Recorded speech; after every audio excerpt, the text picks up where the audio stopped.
Good morning, everyone. Kate Bora here, flying solo, just finding my foot. So welcome to this week's Facebook Live. We are continuing our conversation today around executive presence. So we started the month talking about confidence and executive presence. And, are they similar? Are they different?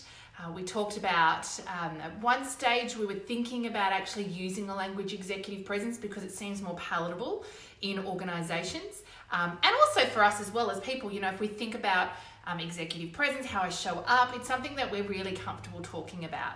And I shared a story around a friend of mine who, for her, that was one of the big pieces of feedback that she was given from one of her senior stakeholders, that she really needed to show up and have more presence.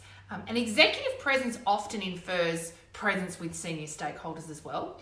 So last week we talked about the 3 P's of purpose. The 3 P's of presence, the first being purpose. Today, I want to talk about preparation. So purpose was all about why you in a room, why you're in a conversation, why you're there. Today, we want to talk about preparation. And I think this is often underestimated and really not done very well, if at all. I think the potency, Fiona and I have been in Melbourne. We're just back yesterday running a Women in Leadership program for a client. And we circled a lot around this piece around, the power of great questions, great simple questions, and actually spending time thinking about and preparing. What are some good questions? And I always say, if more people did good preparation for the meetings they're going to walk into, if they even just spent 5 minutes, sitting down with paper thinking about, why am I in the room? What's my purpose for being there? What do I want to get out of it? What do I want to communicate? And then do the preparation of actually crafting some good questions if there's an outcome that you're seeking.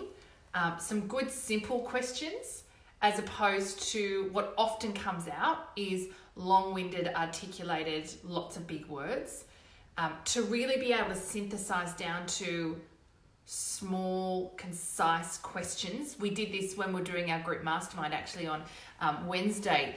We were just checking in the Einstein quote around, if I had 60 minutes to solve a problem, I'd spend 55 minutes defining the problem, 5 minutes for the solution. So, just being able to really synthesize and get clear. And I think there's a little bit of work in that for most people, hence the preparation of, what's the question? Actually, what's the real question that's underneath that? So that if you ask a really good question or you communicate your message in a really simple and powerful way, everyone in the room gets that. It's heard, it's landed. People aren't spending time asking you questions back to clarify what you mean. People aren't spending time off on a tangent elsewhere, talking about something that you're not actually seeking to talk about, yeah? So the power of preparation, it doesn't need to be long. It might just be 5 or 10 minutes preparing before you walk into a meeting or whatever it is, a conversation, a presentation, but really spending some time getting clear about, what's your message is a language we will often use. And then there's kind of a second step that we always talk about here, particularly with my accelerators in YPWA, which is, how do you articulate that in a really meaningful way? We have a model, fact, meaning, consequence, lots of other great communication models around there, but really being able to connect not only just the facts of what you're saying, but why it matters, so what it means, and what's the consequence, what's the impact, what's the language I always often use is what's the problem you solve, what's the value you create, so that people really understand what you're saying and the meaning and the impact of what you're saying. Often that drives leverage, and that can be a much more powerful conversation and can really help you build influence and, of course, demonstrate presence. But I think there's something really powerful around simplicity here. The more, and as women, the more we talk, and I'm always really conscious of this. I'm certainly not masterful at it, but I'm always really conscious of this. the ability just to ask a clean question and let it land in the space rather than talk around a question. And that on some level weakens the potency of what you're about to say. So in terms of preparation, define your message. Number one, look for engagement. As facilitators, Fiona and I are always really connected in with responses, where the room's at. And so really look at the room and the dynamic that you're in. Be clear, potentially in some dynamics. It's really good to know room setup. It's good to know who's in the room, all of those sorts of things, so you can do some preparation. I think the key here, though, is in a high-stakes conversation, sometimes we're going to over-prepare. In a low-stakes conversation, we're not going to prepare at all. So the message here is do some preparation, because that's going to help you synthesize your questions or your message. And that'll just kind of ensure that anything you say has more power and potency.